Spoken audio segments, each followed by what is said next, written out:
vraiment en mon nom et au nom du festival, merci d'être là. Je vous disais dehors juste avant que j'avais des souvenirs assez incroyables d'avoir découvert Tirésia à l'Excentris lors de sa sortie. Film que donc, vous n'avez pas vu depuis sa première à Cannes. Depuis 20 ans. Depuis 20 ans. Moi, je l'ai revu pour préparer cette rencontre et c'est pour ça que j'ai choisi de projeter le film juste après la rencontre. Donc, ce soir, on a Tirésia et le pornographe et la rétrospective se poursuit jusqu'à dimanche, donc jusqu'à la fin du festival. On a aussi des programmes de courts-métrages, donc ça, c'est vraiment des raretés. Je vous encourage vraiment à venir samedi. Ils vont être projetés tous les deux ici samedi, ces programmes de cours. Mais oui, où en êtes-vous, un? Parce que vous allez pouvoir voir où en êtes-vous deux si vous venez au programme de cours. Ça nous semblait vraiment l'introduction parfaite. Mais aussi, cette rencontre est à l'occasion de La Bête, donc votre tout nouveau long-métrage qui est en première hier.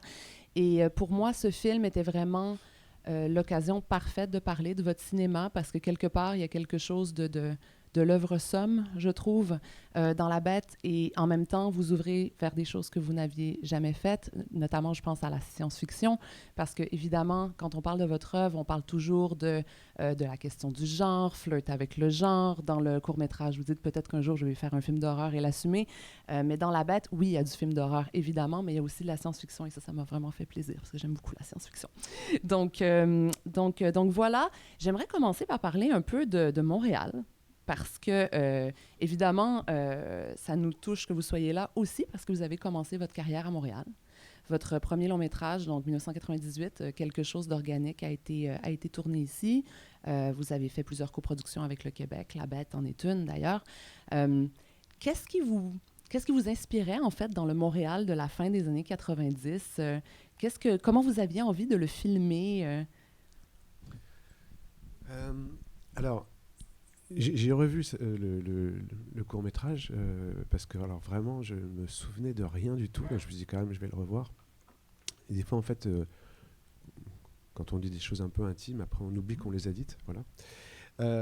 Mais je dis dans le court-métrage que j'aimerais retrouver l'innocence ou l'insouciance des débuts.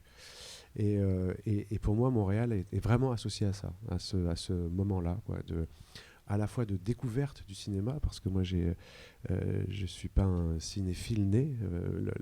Mon background, c'est vraiment avant tout la musique, que je connais beaucoup mieux que le cinéma, que j'ai pratiqué à très haut niveau, etc.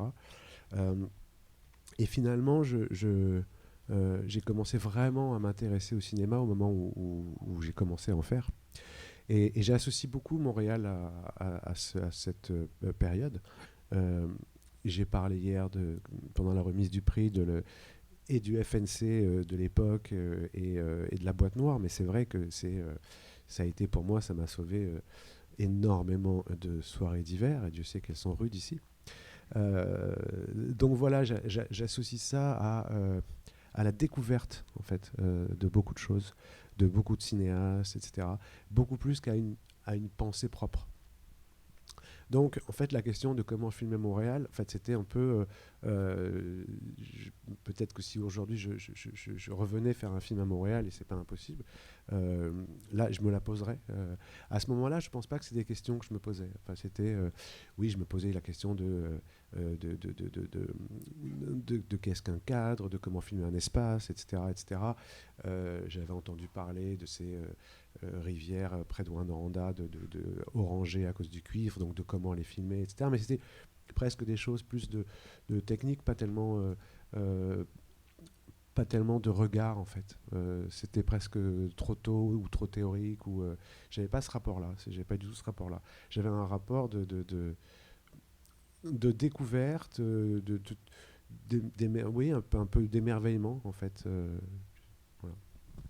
Et ce premier film, en fait, parle d'un couple. Donc, Paul et Marguerite, leur couple affiche des dynamiques assez mystérieuses. Il y a de la dépendance, il y a du contrôle, il y a des touches de mépris également, et un discours sur la viabilité de l'amour. Donc, les molécules de l'amour sont détruites au bout de 3 ans. Après, on aime avec le cerveau. Et après, plus tard, dans De la guerre, Mathieu Amalric va dire à Clotilde S, on devrait vivre ensemble, mais pas comme un couple normal, comme un couple extraordinaire. On ne ressemblera pas à ceux qui vont au supermarché. Est-ce que à l'époque, vous considériez que le couple n'était pas soluble dans la vie? C'est ma grande angoisse. Hein. C'est ma grande angoisse, toujours pas résolue. Donc j'enlève le à l'époque. Oui. Après ça, c'est là, on dépasse le cinéma. Mais qu'est-ce que la définition d'un couple comment le faire durer? Est-ce que c'est un travail? Est-ce que ça doit être gracieux? Est-ce que le supermarché n'est pas une arme totale, définitive? Est-ce que comment on peut insuffler de l'intime sans y mettre du familier? Oui, en fait, ce sont des questions que j'ai un petit peu posées dans les films. Alors, quelque chose d'araignée qui était vraiment c'était vraiment un peu le sujet. Après, le reste, ce sont des choses plutôt parsemées, mais j'en ai jamais refait un sujet en fait. Mais je pense que c'est parce que c'est tellement le sujet de beaucoup de films français voilà, j'ai dû vouloir un peu l'éviter. Mais pourtant, aujourd'hui, La Bête relate, entre autres, un amour impossible par-delà les siècles, donc des débuts du 20e siècle jusqu'au futur. Et certains disent que c'est votre film le plus romantique. Ah ben, en tout cas, c'est la première fois que je m'attelle à un genre très romantique qui est le mélodrame.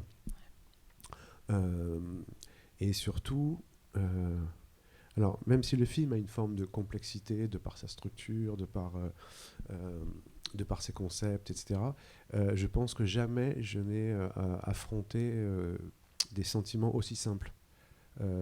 Jamais je les ai traités de manière aussi frontale, en fait. Ils sont d'une simplicité extrême, puisque c'est globalement l'amour, c'est la peur, etc. etc. Et je me souviens que, par exemple, c'était une des choses qui faisait très peur à la chef opératrice, que ce soit si frontal, etc. On en parlait. Moi qui utilise beaucoup les détours, les symboles, les hors-champs, etc. Là, d'y aller, comme on dit, d'y aller. Mais bon, après, voilà, il faut bien essayer un jour. Le Pornographe, donc deuxième coproduction avec le Québec, donc vous mettez en scène l'icône de la nouvelle vague de mai 68, Jean-Pierre Léaud. Donc une icône, c'est aussi un visage, c'est aussi un corps, c'est aussi une voix extrêmement reconnaissable. Et vous lui offrez donc le rôle du pornographe Jacques, qui a vécu la grande époque des années 70 avec des films comme Perverse niçoise.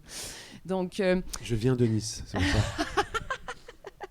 Donc, aujourd'hui, Jacques est décalé dans son époque. Il a peur que le téléphone portable lui donne le cancer du cerveau. Vous lui faites dire à Jean-Pierre Léaud dans ce film des phrases quand même très fortes, comme par exemple « Je sais qu'il existe du Bergman, du Rossellini et même une certaine modernité ». Que vouliez-vous garder, en fait, de l'icône et comment vous avez abordé ça dans votre second long-métrage, en fait? Alors... En fait, j'ai écrit le film d'abord. Donc c'est sur un pornographe. Un pornographe, c'est aussi un cinéaste. Absolument. Et c'est un cinéaste marginalisé en tout cas. Et j'ai écrit le film pour Philippe Garrel, qui est aussi un cinéaste marginal, que j'ai appelé et qui m'a dit je veux même pas lire le scénario. Moi, je jouais dans mes films à l'époque parce que j'avais pas d'argent pour payer des acteurs. Maintenant, je peux payer des acteurs, mais jouer me donnait presque envie de vomir, de trac, etc. Puis ensuite, j'ai proposé le rôle à Jean-Luc Godard, que j'ai eu au téléphone. Je l'ai envoyé à son bureau en Suisse. Et puis, un jour, je l'ai eu au téléphone 2-3 semaines plus tard, et je me souviens, j'étais à Montréal. Et alors, j'ai essayé d'appeler plusieurs fois, ça ne répondait pas, etc. Je le faisais presque mécaniquement. Puis un jour, il décroche. Oui. Et alors, évidemment, on reconnaît sa voix immédiatement. Là, j'ai le cœur qui s'est un peu arrêté. J'ai bégayé. Et on a parlé une demi-heure, 3/4 d'heure, comme ça. Ce qui est très compliqué avec Jean-Luc Godard, quand on parle avec lui, c'est que d'abord, il parle très lentement, ce qui lui donne beaucoup de temps pour réfléchir, et qu'en plus, il est beaucoup plus intelligent que vous. Ça fait vraiment une grosse différence, quoi. Et puis il me posait des questions, de quelle couleur étaient les murs de mon bureau, si j'étais face à la fenêtre, si j'écrivais avec un cahier, un stylo, une plume. Et on a parlé comme ça, il me posait des questions très très prosaïques, très axées sur le travail, mais pas du tout intellectuelles. C'était si je m'arrêtais pour déjeuner, qu'est-ce que j'allais manger, etc. Et puis au bout de 40 minutes, il me dit bon, ben, je vous souhaite bonne continuation, et il a raccroché. Et je n'ai jamais su s'il l'avait lu ou pas. Mais je me sentais pas de le rappeler en fait. Voilà. Donc j'ai fait une croix dessus et je l'ai proposé ensuite à Maurice Pialat. Et sa femme était très pour, parce qu'elle me disait qu'il était en pleine dépression et qu'il passait ses journées sur le canapé à regarder M6 et à regarder des clips, et que ça lui ferait du bien de sortir de chez lui et d'avoir un autre accès au cinéma. Malheureusement, Maurice a commencé à être malade, et donc c'était impossible. Bon, après, j'ai arrêté avec les cinéastes. Et donc, oui, pour moi, le premier, le seul, enfin, c'était Jean-Pierre. Mais pour une raison... c'est parce qu'en fait, dans le film, pour ceux qui ne l'ont pas vu, il y a une scène qui doit faire 10 ou 12 minutes, qui est un entretien avec une journaliste, et dans lequel il y a des choses assez crues qui se disent. Et évidemment, je ne voulais pas du tout de vulgarité. Et Jean-Pierre est pour moi le seul qui était capable de faire ça, qui avait ce rapport à la parole. Donc souvent, les gens me disaient « Ah, mais c'est un hommage, c'est parce que tu aimes Truffaut ?» Je disais « Non, c'est pour Eustache. » Parce que, évidemment, c'est cinéma de la parole et que Jean-Pierre l'a incarné. Et d'ailleurs, depuis 1 an, les films sont enfin à nouveau visibles. Donc voilà, donc évidemment, quand moi j'étais quand même encore jeune, hein, et de tourner avec Léo, c'est vrai qu'en effet, derrière, il y a Truffaut, il y a Eustache, il y a Pasolini, il y a Kaurismäki, enfin bon, bref, ça convoque évidemment énormément de choses. Donc ça m'avait beaucoup travaillé. Que montrer de lui, comment ne pas être écrasé, etc. Et on en a parlé, et je lui ai dit, mais il l'a très bien pris, je lui ai dit, ce serait bien que ce soit votre premier film de vieux. C'est-à-dire que le premier qui vous... Parce que même le film d'avant qu'il venait de faire, il était encore assez vif, à la Léo, etc., etc. Le premier film comme ça qui montre un vieillissement, un passage, et au moins ce sera quelque chose qui nous appartiendra, etc. Et il m'avait dit, ah oui, c'est très bien, ça va très bien avec le scénario, etc. Après, travailler avec lui, il y a un mode d'emploi. Il y a un mode d'emploi, il faut respecter certaines choses, comprendre certaines choses, et à partir du moment où on les comprend, on les respecte, tout se passe très bien. Et il faut savoir que Jean-Pierre, qui aurait pu m'écraser, qui aurait pu faire valoir une cinématographie, enfin un CV gigantesque face à un CV minuscule, en fait, il a tellement été élevé dans l'idée que le cinéaste, c'est Dieu, enfin, c'est les cahiers, etc. Il a tellement été élevé là-dedans que ma parole était divine. Enfin, donc il a été... voilà, pour lui, le cinéaste, c'est ce qu'on met au-dessus de tout. Donc il n'y a vraiment eu aucun problème. Et justement, vous lui donnez un rôle de cinéaste. Donc, le pornographe est un cinéaste. C'est un créateur en questionnement, en crise de la création. Il y en aura d'autres dans votre œuvre. Un autre réalisateur dans De la guerre, Yves Saint-Laurent aussi. On voit le pornographe écrire un scénario, on le voit répéter, on le voit les galères de tournage, on voit l'incompréhension de l'équipe face à ses idées complètement folles. On le voit diriger ses acteurs aussi, et il est assez brutal dans sa façon de diriger ses acteurs. Il fait pleurer une actrice, etc. C'est des comportements, quand on voit le film aujourd'hui, c'est vraiment frappant parce que cet aura classique du réalisateur démiurge, réalisateur Dieu, c'est beaucoup remis en question aujourd'hui. Alors oui, énormément de choses sont remises en question aujourd'hui. Certaines pour le meilleur, d'autres, il faut faire attention à ne pas aller trop loin dans les excès inverses. Mais par exemple, beaucoup de mes films que vous montrez, donc, je pense qu'aujourd'hui, je ne peux plus les faire. Aujourd'hui, je ne peux plus faire l'Apollonide, par exemple. Aujourd'hui, je ne peux plus faire Tirésia, Zombie Child, je ne pense pas. Saint-Laurent, c'est limite. Puisqu'il y a quelque chose qui est extrêmement présent, qui est la légitimité à traiter de certaines choses selon qui l'on est. Bon voilà, c'est comme ça, c'est pas très grave, les films, je les ai faits. Mais c'est vrai que ça pose des questions aussi sur le regard, qui a le droit de poser un regard. Ça, j'ai quand même vraiment du mal avec ça.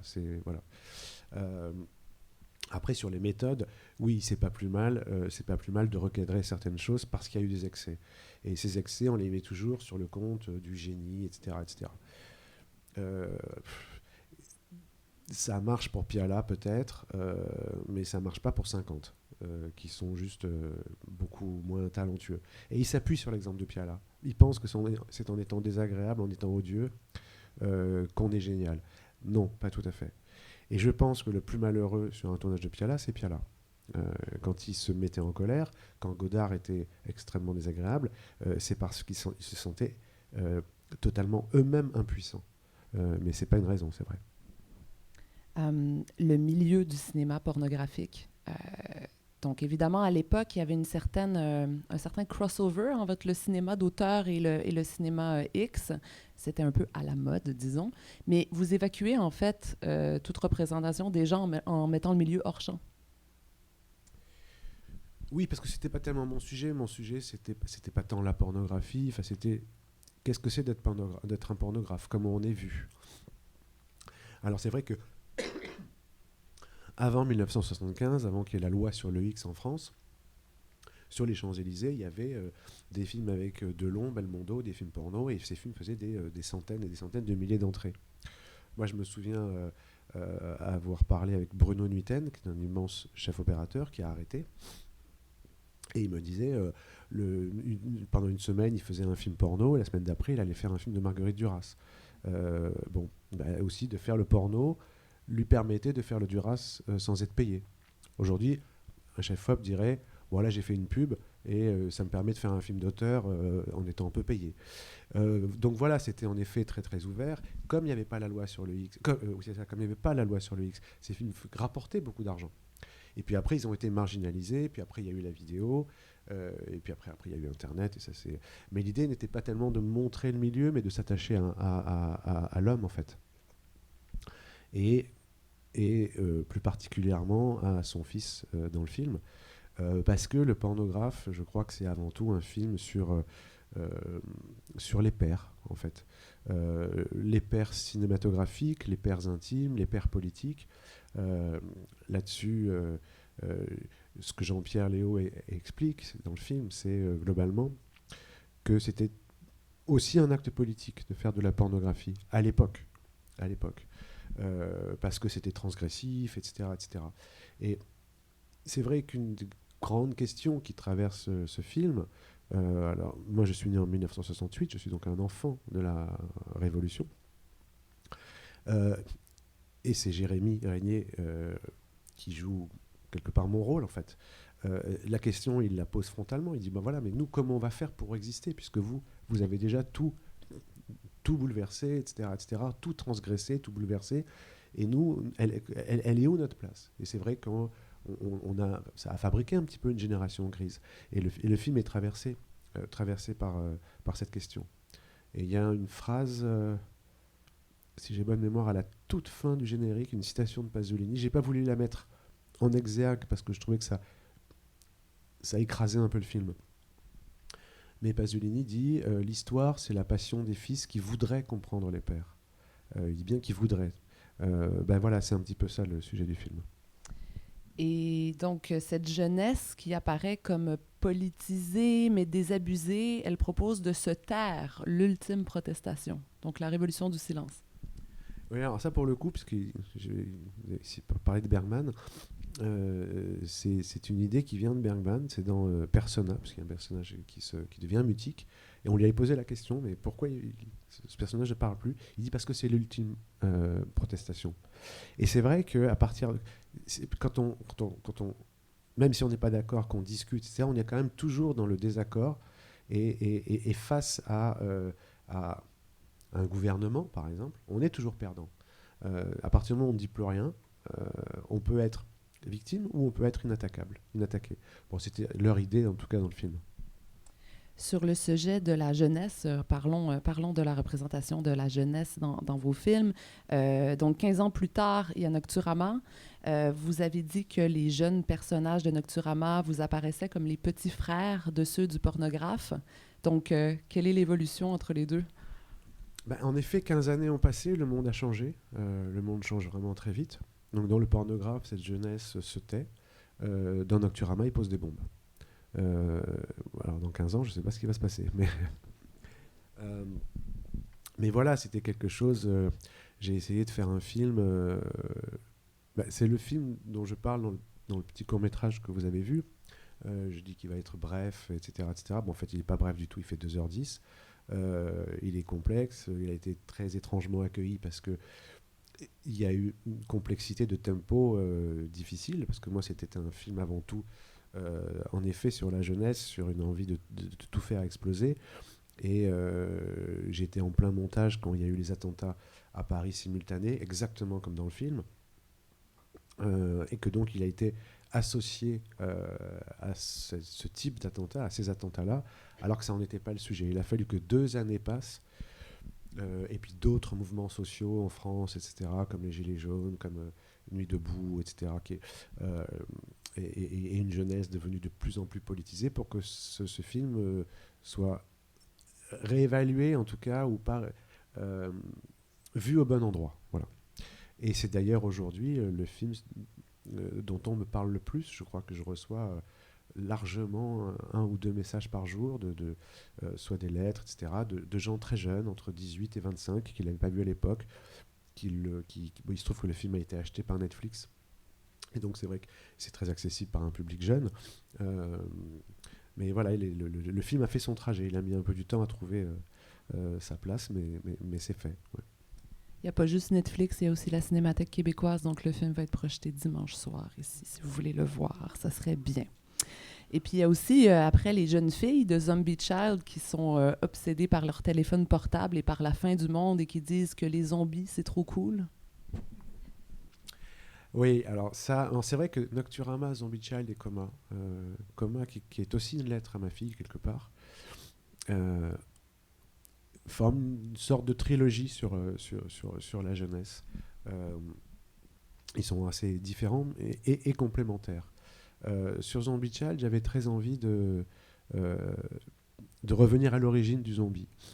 C'est vrai que le cinéma d'horreur est très très aimé chez les jeunes, garçons, filles, etc. Que la passion pour les serial killers, qui est dans Coma par exemple, des jeunes filles, elle est réelle, etc. Donc oui, les zombies c'est cool. Sauf que cette fille s'adresse à une jeune haïtienne dont le grand-père a été un réel zombie. Et en Haïti, le zombie est une sorte d'esclave en fait. Euh, donc voilà, c'est un film, même s'il s'appelle Zombie Child, on pourrait croire qu'il flirte du côté de l'horreur, mais en fait c'est avant tout un film plus politique et dont le sujet est la colonisation d'Haïti par la France. Revenons un peu de manière chronologique dans votre filmographie. Donc, Tirésia, ce film que vous ne pourriez peut-être plus faire et qui m'a tant marqué à l'époque, euh, travaille beaucoup le corps. Dans De la guerre, un peu plus tard, en fait, on mentionne l'histoire d'un homme qui se fait refaire le visage à l'image de celui de sa femme par amour. C'était aussi mentionné dans le pornographe, cette idée.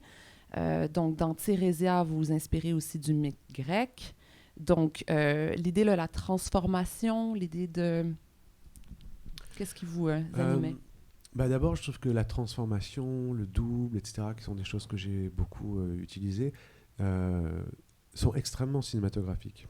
Euh, Elles marchent beaucoup moins en littérature, mais à l'image est faite aussi pour ce genre de choses. Et, quelque chose euh, qui me vient peut-être un peu de ma passion pour Cronenberg, mais c'est comment le corps ou la transformation du corps affecte l'esprit. Euh, voilà, c'est un thème qui me touche beaucoup en fait. Et dans le cas de Tirésia, évidemment, puisqu'on parle de transgenre, de transsexualité, c'est évidemment très fort. Ouais. Le personnage de Laurent Lucas dans le film est un esthète. Il veut trouver la fleur parfaite dans un jardin de merde, dit-il. Donc, qu'est-ce qu'il recherche, en fait, à travers le personnage de Tirésia, qui est donc une femme trans? Est-ce que c'est vraiment une émotion esthétique? Oui, ce serait la perfection. Un homme, ça reste un homme, hein, une femme, ça reste une femme.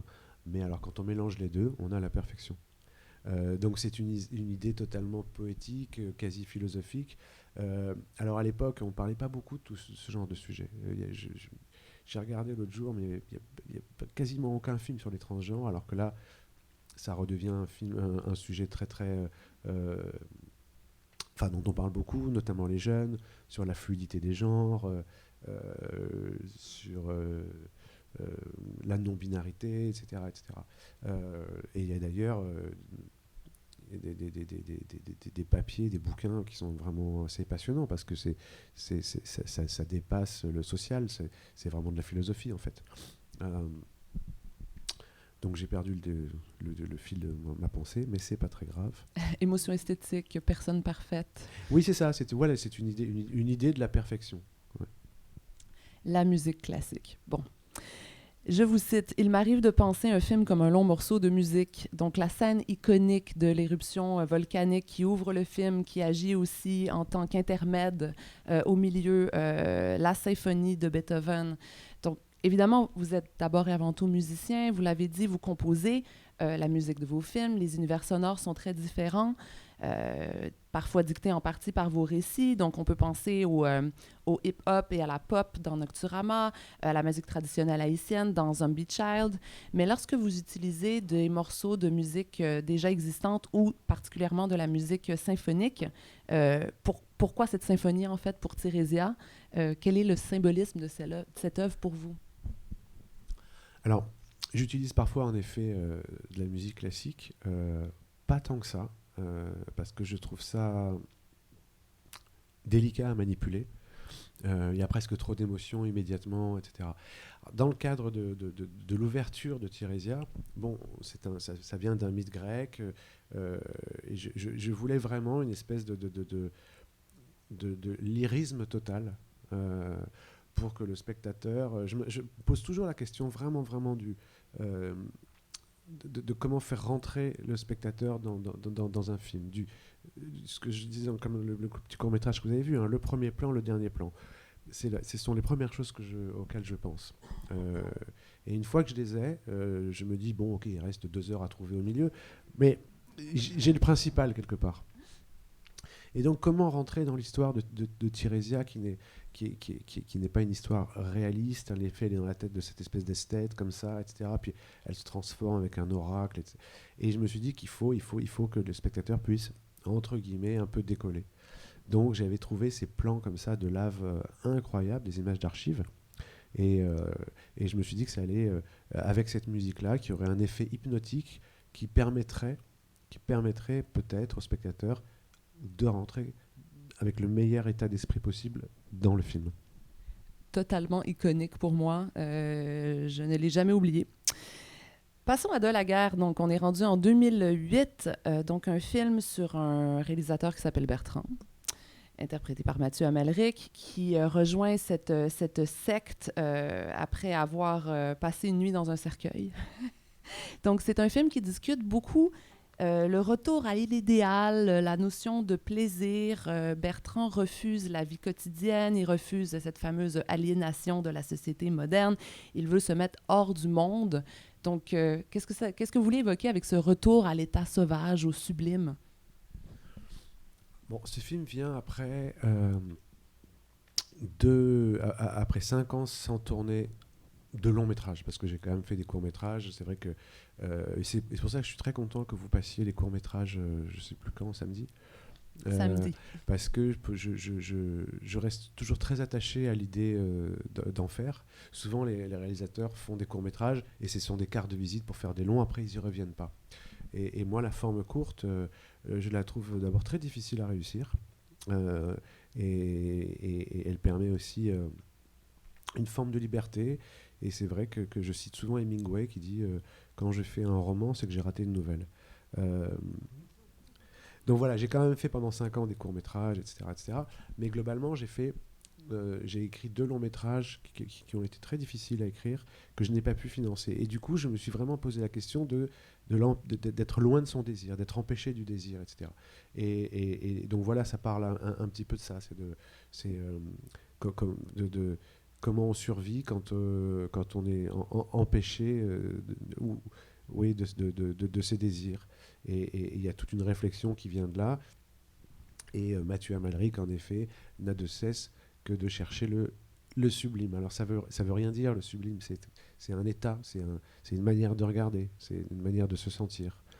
Et donc il arrive dans ce lieu où les gens travaillent ça, avec un gourou qui est Asia Argento. Qu'est-ce que vous diriez si on vous dit que vos personnages refusent le monde réel? Ben, là, c'est là où je pense que mes personnages me ressemblent, hein, parce que le monde réel, il est quand même, il est quand même atroce, quoi. Donc on cherche des échappatoires. Euh, Dans le monde réel, il y a des choses très belles. Il y a, il y a l'amour, il y a des choses très belles. Mais même quand on va dans une salle de cinéma, c'est aussi pour échapper au monde réel. C'est pour rentrer dans le cerveau de quelqu'un d'autre, etc., etc. Euh, L'art est là pour qu'on échappe au monde réel, finalement. Donc oui, mes personnages, en fait, finalement, je me suis aperçu que mes films, souvent, essayaient de recréer un monde à l'intérieur du monde. De la guerre en est un exemple parfait, puisque le château dans lequel tout le film se passe, c'est vraiment un monde à l'intérieur du monde. Nocturama, on peut dire que le grand magasin, c'est un monde à l'intérieur du monde. L'Apollonie de la maison close, ce sont tous des lieux où il n'y a plus les fenêtres sont fermées, on n'entend pas l'extérieur. Et encore une fois, un cinéma, c'est un monde à l'intérieur du monde. Là, on ne sait pas à quelle heure il est, il y a pas de, on ne voit pas, on n'entend pas, etc., etc. Et on pénètre le cerveau. Et mes films sont vraiment pensés parfois comme une salle de cinéma. Et souvent, ils se terminent pas très bien parce qu'on s'aperçoit que le monde réel est plus fort que le monde utopique et que le monde utopique s'autodétruit quelque part. Mais il y a quand même toujours ce désir. J'ai l'impression aussi que De la guerre est peut-être votre long métrage qui est le plus proche de la performance, avec la musique expérimentale, les danses dans la forêt, la lecture de théâtre. Vous avez travaillé aussi la performance dans des courts-métrages d'ailleurs. Oui, c'est vrai que c'est un film en tout cas qui mélange beaucoup de choses, qui est un peu, non pas hybride formellement, mais en tout cas qui est assez libre en tout cas dans sa structure et dans le trajet que fait Mathieu Amalric dans sa tête. Mais c'est dans l'idée aussi de dire que tout ce rapport au son, tout ce rapport au corps peut nous faire accéder aussi à quelque chose. Et le repos, il y a beaucoup de questions de repos. En fait, c'est encore une fois comment sortir du quotidien. L'Apollonide, Souvenir de la maison close 2011, bon, c'est un film qu'on peut mettre un peu en parallèle avec La Bête parce qu'il se déroule, donc j'adore, au crépuscule du 19e siècle ou à l'aube du 20e siècle. Donc c'est un moment très particulier, c'est un moment de la fin d'un monde, du début d'un nouveau. Qu'est-ce qui vous intéresse dans ce moment de basculement? Alors, globalement, tous les moments de basculement m'intéressent, ils sont assez passionnants parce que quelque chose qui se termine et quelque chose qui démarre, enfin, c'est toujours des moments vraiment historiquement assez intéressants. Mais même Saint-Laurent, c'est-à-dire la fin des années 70, au début des années 80, c'est quelque chose qui se termine et quelque chose qui s'ouvre, c'est les mondes qui changent.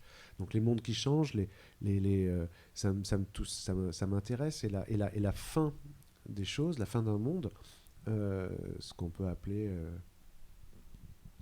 la décadence en fait, la lente fin de quelque chose, m'a toujours beaucoup touché.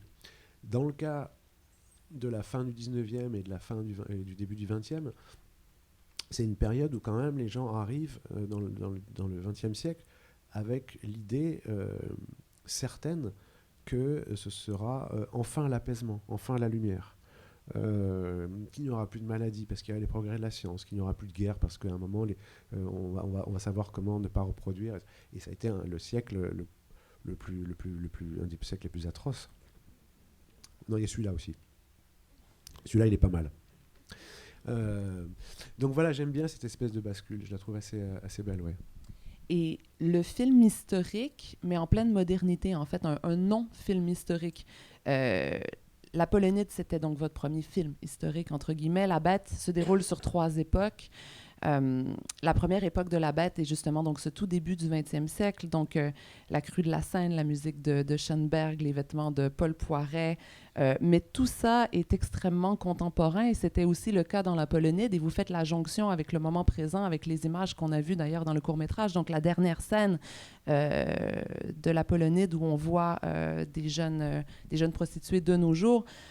Dans La Bête aussi, vous tournez dans la Bourse de commerce, donc un lieu qui mixe les époques. Mélanger toutes ces époques, qu'est-ce qui vous plaît là-dedans? Alors, j'aime de plus en plus l'hybridation, ça c'est vrai. Parce que voir comment les choses résonnent les unes avec les autres, comment elles se heurtent les unes avec les autres aussi, c'est encore presque mieux. Après, quand on fait un film d'époque, la grande peur qu'on a toujours, c'est que ça fasse un peu musée. Donc c'est comment le rendre contemporain. Alors il y a évidemment il y a les sujets, etc. Mais il y a aussi dans la forme, on essaie de le rendre contemporain. Et c'est pas parce qu'on fait un film d'époque avec une caméra à l'épaule, etc., que tout d'un coup ça a l'air un peu plus vivant. Et donc, non, c'est autre chose, c'est plus mystérieux. Je crois que ça ne passe que par des détails, il y a énormément de détails. Mais par exemple, les actrices que j'ai choisies pour la Polonide sont hyper modernes. Même je me souviens que on m'avait dit, quand j'avais choisi Adèle Haenel, on m'a dit, oh non, c'est pas possible, elle est trop moderne. Je dis, bah, très bien, ça m'arrange. Donc voilà, quand même que ça vive aujourd'hui. Et que ce soit pas juste une représentation du passé. C'est inventer le passé plutôt que de le reproduire. Ouais. Ça passe aussi par les choix musicaux, par l'utilisation du split screen. Ah oui, je me suis tout permis, enfin, je me suis tout autorisé. J'avais un sujet qui était la maison close parisienne du début du siècle. Il y a quelque chose qui est... vous allez au musée d'Orsay, vous avez tous les tableaux, etc., qui est déjà tellement représenté qu'après, le petit challenge, c'était de le représenter d'une autre manière. Déjà en montrant beaucoup les coulisses. Je disais à mes actrices, voilà, vous êtes comme des actrices de théâtre, vous êtes sur scène, et puis après vous êtes en coulisses. Et sur scène, vous souriez, et en coulisses, vous pleurez. C'est assez simple, voilà. C'était parce que l'idée, c'était de montrer le quotidien de ces femmes, de ces jeunes femmes. On ne les abandonne jamais, on ne sort jamais dans Paris. On sort une fois de la maison, c'est parce qu'elles avaient le droit, je crois, une fois par mois d'aller à la campagne, donc on les voit nager. Mais sinon, on est vraiment enfermé avec elles. Alors ce qui était aussi difficile en termes de mise en scène, c'est de trouver la bonne distance. Voilà.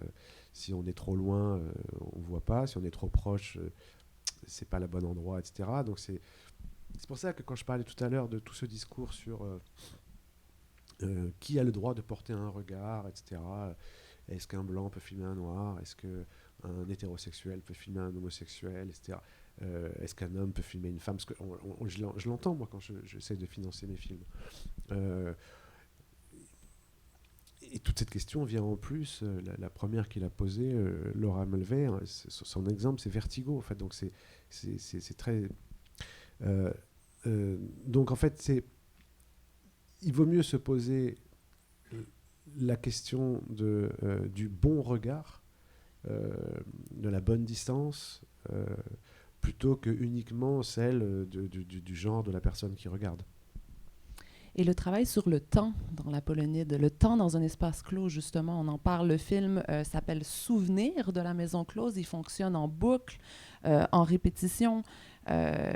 Étant musicien, le temps, j'imagine que c'est fondamental et capital pour vous. Donc, comment vous abordez le temps dans vos films? Alors, c'est le premier film, et après, j'ai pas arrêté, où vraiment je me suis amusé avec le temps en termes de narration. Parce qu'il y a ça aussi dans Saint-Laurent beaucoup, dans Nocturama énormément. Dans La Bête, je l'ai étendu au plus que ce que je pouvais.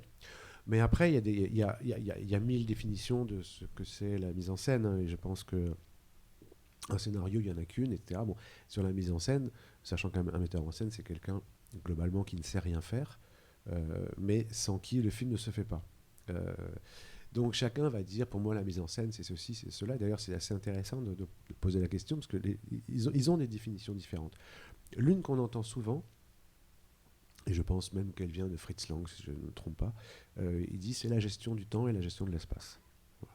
Donc la gestion du temps, elle est passionnante quand on prépare un film. Quand on tourne, quand on monte, etc. C'est parce qu'on peut on peut faire du temps réel, on peut le tordre. Dans la Polonide, je m'amuse à faire des différences de point de vue en revenant en arrière plusieurs fois. C'est comme un disque rayé, etc. Et le spectateur, à un moment, il est dans une espèce de spirale comme ça. Et il perd lui-même la notion du temps. Je voulais que ce soit un film qui perde la notion du temps. Mais comme souvent, quand on est enfermé pendant très longtemps quelque part, on ne sait plus combien de temps on a passé. Je voulais qu'on ressente ce que ces filles enfermées pouvaient probablement ressentir. Saint-Laurent, 2014, après le non-film historique, on passe à la non-biographie. Vous aviez la biographie non autorisée. C'est quand même beaucoup plus intéressant, non? Alors, c'est beaucoup plus dur, parce qu'on est très attaqué, mais c'est beaucoup plus intéressant, parce qu'on peut sortir aussi, soit de la page Wikipédia, ou soit dans le cas de Saint-Laurent, de la réécriture de l'histoire par Pierre Berger. Donc oui, ça a été très dur, le film s'est arrêté 2 fois, on avait des procès par-dessus la tête, mais finalement le film a réussi à se faire, mais c'est plus intéressant parce qu'il y a un espace de liberté, de choix de point de vue qui permet en fait de sortir des écueils du biopic, que moi je trouve des écueils qu'on peut voir dans les biopics. À mon sens, en fait, Saint-Laurent et La Bête sont vos grands films d'amateurs d'art, vos œuvres d'art totales. Saint-Laurent, c'est cinéma, littérature, théâtre, costume, c'est la robe Mondrian, c'est les collections Picasso, Van Gogh, Matisse, la collection d'art avec Pierre Berger, les dialogues, tu ne peux pas être Matisse à ton âge, Yves, tu dois attendre un peu, vous parlez de Proust à travers vos robes, Saint-Laurent qui vend sa marque et qui dit « Enfin, je vais pouvoir m'acheter un Rothko ». C'est vraiment la correspondance avec Andy Warhol. Il se pensait un peintre raté, Saint-Laurent. Et dans Où en êtes-vous un, je reviens toujours à ce court-métrage, vous dites « Saint-Laurent, c'est moi ». Ouais, en même temps, je le mets sur une phrase où on le voit complètement ivre. Bon, non, mais c'est parce qu'en fait... Est-ce que c'est l'artiste total pour vous, Saint-Laurent? Non, pas vraiment. C'est juste que c'est une idée qui ne vient pas de moi. Un jour, des producteurs qui rêvaient de faire un film sur Saint-Laurent sortent de la projection à Cannes de la Polonide et ils doivent imaginer une correspondance esthétique possible. Et donc, ils viennent me voir en me disant « Est-ce que ça t'intéresse de faire un film sur Saint-Laurent ?» Alors, je suis pas... J'aime bien la mode, mais sans plus. Après, moi, je leur ai demandé 24 heures et j'ai vu ce que moi, je pouvais y mettre. Bon, la création, parler de la création plus que de la mode elle-même, mais surtout, c'est un film sur la mélancolie. Et puis j'ai vu aussi tout le visuel que je pouvais y mettre, toute la forme que je pouvais y mettre. Il y a pas, en fait, moi, les sujets ne commencent à m'intéresser que quand je commence à y voir une forme, bien plus qu'un récit, en fait. Et pour m'approprier un personnage qu'on m'a entre guillemets imposé, enfin très gentiment imposé. Je suis passé par la phrase de Flaubert, Saint-Laurent c'est moi, parce qu'il fallait que je rende ce film aussi personnel que les autres. Et au final, même si c'est quelqu'un qui a existé, qui est loin de moi, etc., je pense très sincèrement que c'est mon film le plus personnel. Je profite de Saint-Laurent aussi pour aborder la musique et la fête.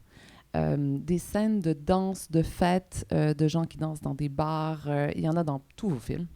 La scène électro-rave, Call Me de Blondie dans Nocturama, dans quelque chose d'organique déjà au début, Marguerite s'invite dans une fête chez une voisine et un nouveau monde s'ouvre à elle. Il y a une scène de boîte de nuit sur Marcia Baila dans Le Pornographe, les filles dansent entre elles dans La Polonide, Zombie Child, un moment clip onirique sur la chanson de Damso, vraiment, et jusqu'à La Bête.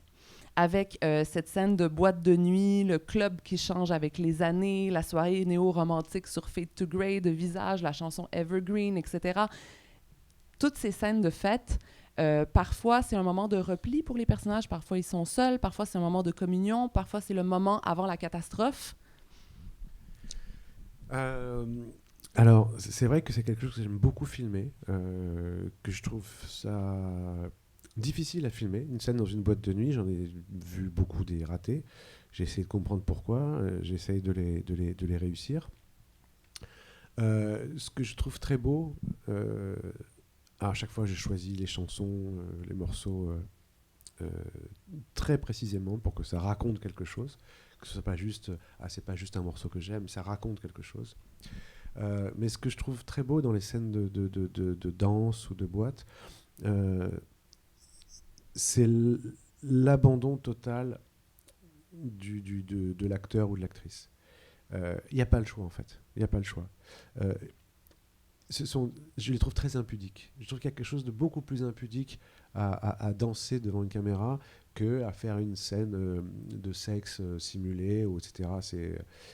Parce que là, on connaît les codes, etc. Là, on est beaucoup plus à nu, je trouve, quand on danse, que finalement une fille nue sur un lit, etc. Donc c'est quelque chose que et je fais souvent ce qu'on appelle des plateaux serrés, petits. Je fais sortir les gens, etc. Parce que je trouve que pour l'acteur ou l'actrice, ouais, c'est impudique. Il abandonne forcément quelque chose. Il laisse quelque chose en route, comme ça, que la caméra capte. Euh, et voilà, j'essaie de choisir la chanson en fonction de quelle chose je voudrais que l'acteur ou l'actrice abandonne. Vous avez évoqué le destin un peu compliqué de Nocturama. En fait, je voulais vous lancer sur le film choral.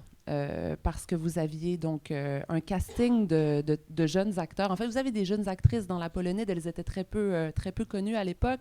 Et en fait, dans Nocturama, vous avez tout un groupe de nouveaux comédiens, alors que vous avez évidemment travaillé avec des grandes stars également. On sent vraiment une liberté entre les jeunes comédiennes de la Polonide qui semblent vraiment former une communauté. C'est vraiment quelque chose qui se ressent aussi dans Nocturama. Donc, diriger un récit extrêmement intimiste comme Tirésia, par exemple, ou un groupe d'acteurs. C'est vraiment, le travail est très très différent. Euh, c'est plus facile de faire un film avec quelqu'un qui a le rôle principal. C'est pas une histoire d'être connu ou pas connu, etc. Mais le film choral est très compliqué à réussir parce que il y a même déjà une gestion du groupe, une gestion humaine déjà, diplomatie. Euh, mais même une gestion esthétique, c'est plus difficile à cadrer, c'est plus difficile. Et puis après, comment faire pour que quand on parle de l'une, on n'oublie pas l'autre, ou quand on parle de l'une, ça parle aussi de l'autre, etc. Donc c'est plus difficile à monter, c'est plus difficile à écrire. Mais comme la question du groupe, elle a toujours été assez importante pour moi, voilà, j'ai vraiment alterné les personnages seuls, comme Saint-Laurent, et le film d'avant et le film d'après, donc La Polonie des Nocturama, sont vraiment des films je préfère dire de groupe que choral en fait, mais c'est vrai que c'est plus difficile à travailler. Et à partir de Nocturama, vous aviez évoqué que donc, Nocturama, Zombie Child et Coma forment une sorte de trilogie. Ça se ressent aussi par l'incursion de la technologie, en fait, dans votre cinéma. Il y a vraiment, en fait, jusqu'à l'intelligence artificielle de la bête, il y a vraiment un jeu avec les narrations façon jeu vidéo, first-person shooter dans Nocturama, l'incursion des chiffres au début qui annonce vraiment un thriller, les portables, les textos, les réseaux, les écrans, ça s'accumule. Est-ce que c'est quelque chose qui vous effraie, qui vous stimule? Bon, alors, les trois films sont des films contemporains, donc c'est très compliqué aujourd'hui de faire un film contemporain sans intégrer quelque chose de ça, parce que c'est tellement intégré que on verra un film aujourd'hui contemporain avec un personnage qui ne regarde jamais à un moment son portable, on se dit qu'il y a un problème, quoi. Voilà. Donc comment l'intégrer de manière intéressante, même comment le filmer, parce que finalement c'est quand même assez c'est pas passionnant. Donc on essaie de trouver des idées, on essaie de trouver ça pousse un peu à trouver des idées. Là, j'ai l'impression que on a tous fait le tour, enfin les cinéastes ont fait le tour de comment filmer un portable, et je vois plus comment là, moi. Bon. Après, évidemment, ça joue sur le comportement. Euh, donc oui, ça peut devenir un petit peu effrayant, forcément. Euh, dans La Bête, la deuxième partie, enfin la partie américaine,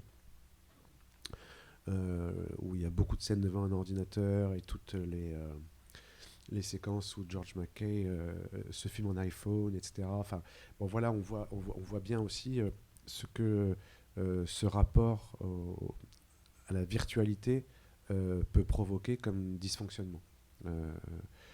Et l'intelligence artificielle, bon, ça, quand j'ai fait le film, je pensais que c'était le futur. Là, on voit bien que ça commence à être le présent.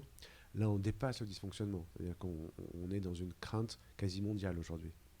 Donc oui, forcément, ce qui est effrayant, en fait, c'est d'être dominé.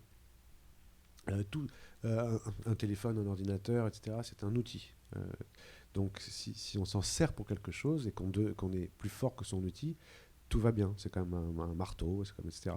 À partir du moment où l'outil devient plus fort de vous et où vous domine, là, on peut commencer à craindre la fin d'une forme d'humanité. Justement, fin de l'humanité, je veux parler de science-fiction. Je veux parler du personnage de Léa Seydoux dans La Bête, qui, dans la partie future du film, se fait nettoyer son ADN. Évidemment, on pense à Philip K. Dick. Quelles sont vos influences en science-fiction? J'ai très hâte de vous entendre là-dessus. Vous allez être très très très déçus parce que je Bon? connais très peu. Non, je connais vraiment très peu. Alors un peu K. Dick, oui, certes, mais j'ai aucune culture. Mais vraiment. Euh, c'est juste que là, je sentais que j'en avais besoin narrativement. Euh, je m'y suis plongé sans m'y connaître. Ce que je trouve génial avec la science-fiction, c'est que on peut poser n'importe quel concept. Et ça, c'est génial pour un créateur. N'importe quel concept qui permet de raconter ensuite l'histoire qu'on a envie de raconter. Le concept se pose habituellement extrêmement tôt. On l'impose au spectateur de l'accepter ou pas, mais en tout cas, tous sont possibles. On dit voilà, dans 100 ans, voilà comment ça marche. Bon. Et après, on peut raconter son récit. Ça, c'est vraiment ce que j'ai trouvé de plus génial comme outil, en effet, dans la partie science-fictionnelle. Et en fait, la nouvelle d'Henry James est une nouvelle historique. Comment vous avez choisi de diviser le récit sur 3 époques? Alors, il y a plein de points de départ sur La Bête. Je ne savais pas trop quel film faire, en fait. Je crois que j'avais dit, mais en plus, comme un con, je l'ai dit dans la presse, après Nocturama, que j'arrêtais le cinéma. Et j'y ai cru. Et puis au bout d'un mois, je me suis vraiment ennuyé, quoi. Mais j'avais pas du tout de projet. Donc ce que je fais souvent dans ces cas-là, c'est que je prends une feuille de papier et je note des choses qui sont pas forcément des histoires, pas forcément des sujets, mais qui sont des points de départ de désir, en fait. Parce que à partir du moment où il y a du désir, après on peut... Et je me souviens que j'avais marqué film contemporain ou film d'époque, comme j'avais fait un peu les deux, etc. Et que je regardais ces deux mots comme ça, et puis j'arrivais pas à choisir. Donc je me dis, ok, les deux. Mélodrame. Alors le mélodrame m'a amené immédiatement à Henry James, parce que c'est une de mes nouvelles mélodramatiques préférées, et que je fait longtemps que j'ai dans un coin de ma tête l'idée d'en faire quelque chose. Mais je me souviens très bien de cette feuille. Hein. Il y avait marqué début fond vert. Voilà. Il y avait marqué personnage principal féminin. Donc c'est des bouts comme ça c'est des brouillons, des notes brouillonnes en fait. Et quand la feuille est suffisamment pleine, je la regarde comme ça et je me dis bon, qu'est-ce que je peux faire comme film avec ça? Et puis après ça se met en place petit à petit. Si vous avez manqué La Bête hier soir, le film rejoue dimanche au festival. J'ai 27 pages de notes et j'en ai sûrement utilisé que 2, mais je veux absolument que le public puisse poser des questions, réagir, etc. Donc voilà, je vois une main levée déjà. Bonjour, merci énormément d'avoir offert cette masterclass, c'est absolument génial. J'avais une question concernant une période euh, de votre vie qui est celle qui suit après Thérésia. Pardonnez ma curiosité, je ne voudrais pas aussi manquer d'indiscrétion, mais si je pose les prochaines questions, c'est aussi par un intérêt sincère. Je me demandais, est-ce que c'est cette période-là, vous avez enseigné à la FEMIS par la suite? Est-ce que vous avez enseigné à la FEMIS pour subvenir à vos besoins? Encore une fois, désolé pour la question si elle est trop indiscrète. Et aussi, comment est-ce que vous avez réussi à garder la motivation et la flamme de faire des films après avoir eu 2 films qui n'ont pas été financés? Non, non, mais c'est pas une question indiscrète. C'est vrai que comment vivent les cinéastes, c'est aussi une vraie question. Alors oui, c'est le moment où j'ai un peu enseigné à la FEMIS, mais j'ai pas aimé ça du tout. Euh, voilà. Alors pourtant, je suis très obsédé par la transmission, mais c'était cette école-là que j'aimais pas. Voilà. Donc bref.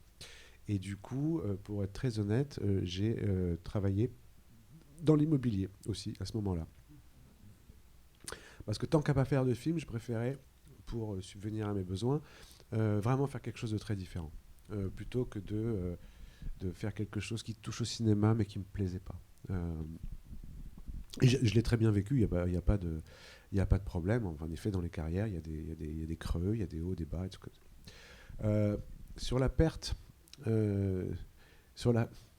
il y a un moment, en effet, où on arrête d'y croire, parce que 5 ans, avec beaucoup de refus, etc., etc., moi, je repensais l'autre jour à des cinéastes un peu plus vieux que moi, qui avaient pas mal de succès en France dans les années 90 et dont on n'entend plus du tout parler, qui disparaissent. Enfin, on sait très bien que le plus difficile, ce n'est pas de faire un succès, le plus difficile, c'est de durer.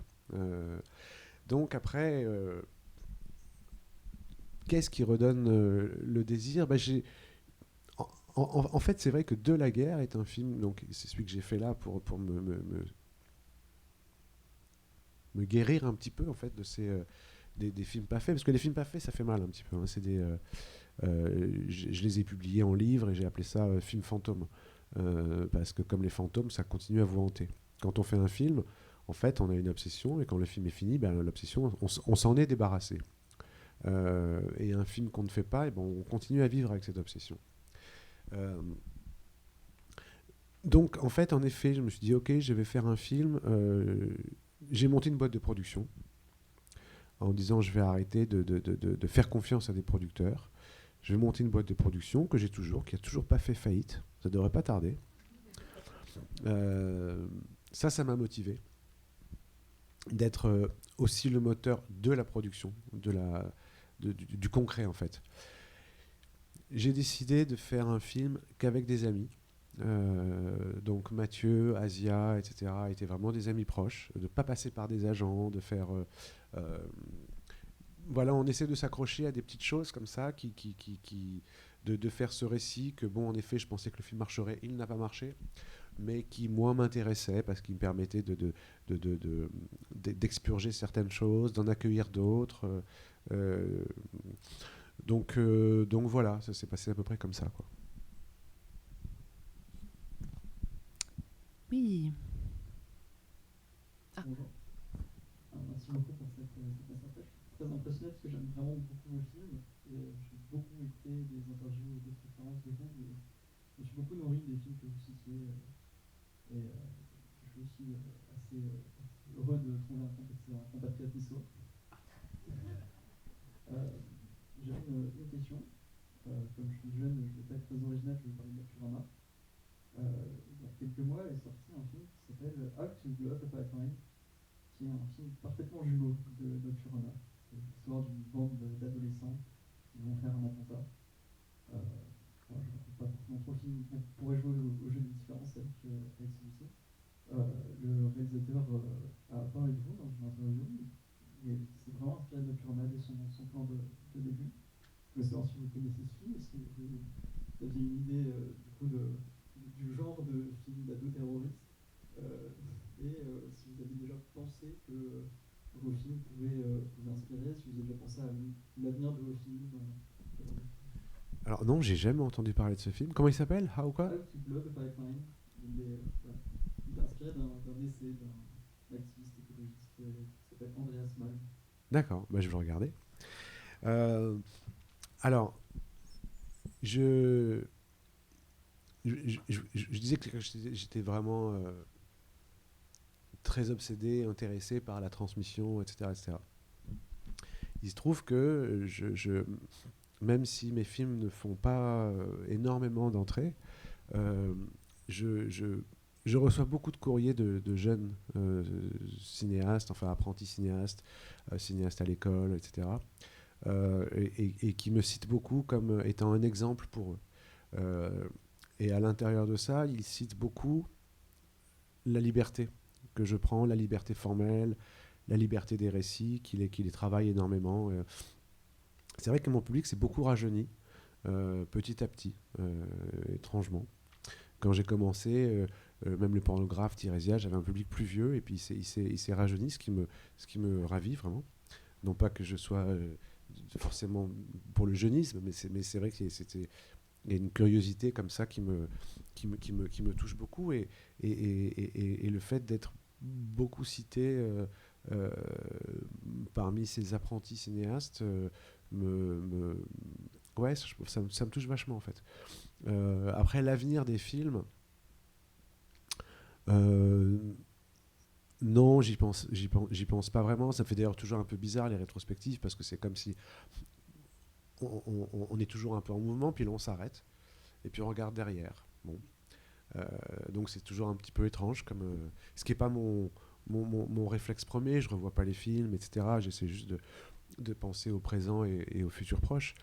Donc l'avenir, non. Après, si en effet ça, ça, ça, ça, ça aide des jeunes cinéastes, ou ça les pousse, ou ça leur donne envie, c'est déjà pas mal, quoi.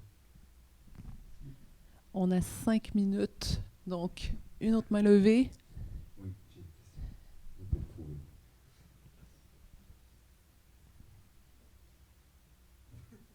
Oui, oui, oui. J'ai une question pour le réalisateur qui est aussi compositeur, parce que c'est assez rare. La musique, souvent, c'est comme c'est difficile de trouver sa place dans le workflow de post-production. Quand est-ce que ça arrive? Est-ce que les gens commencent à penser à la musique à l'écriture, au tournage, en montage? Soit ça arrive tard, soit ça arrive tôt, puis c'est pas nécessairement malléable pour tout le monde. Là, pour vous, ce l'est sûrement. C'est où et comment que la musique rentre dans votre méthodologie de création? Non, mais c'est une très bonne question, parce que moi je trouve, pour parler parfois à des amis cinéastes, ils pensent à la musique beaucoup trop tard. J'en vois, ils sont en montage, ils n'ont pas encore d'idée.